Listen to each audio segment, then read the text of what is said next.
అందరికీ నమస్కారం. జయ శ్రీమన్నారాయణ. మా ఛానల్ పేరు వచ్చి జయ శ్రీమన్నారాయణ 777 ఛానల్ కొట్టండి. మా ఛానల్ని మీకు వస్తాయి. అలాగే మా ఛానల్ మీద నచ్చినట్టయితే సబ్స్క్రైబ్ చేయండి, లైక్ చేయండి, షేర్ చేయండి.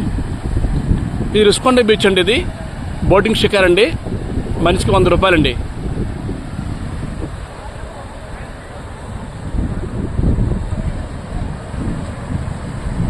సుమారుగా 3 కిలోమీటర్లు తిప్పుతారండి. మనిషికి 100 రూపీస్ అండి. 3 కిలోమీటర్స్ తిప్పుతారు వీళ్ళు. ఇది బోట్, వైట్ బోట్స్ ఉన్నాయి కదండి, అవండి. వీళ్ళు లైఫ్ జాకెట్స్ కూడా ఇస్తారండి. చూడండి, సుమారు ఒక 20 బోట్స్ ఉన్నాయండి ఇక్కడ. 20 బోట్స్ ఉన్నాయండి ఇక్కడ. 20 బోట్స్ ఉన్నాయి. జయ శ్రీమన్నారాయణ. అందరూ బాగుండాలి.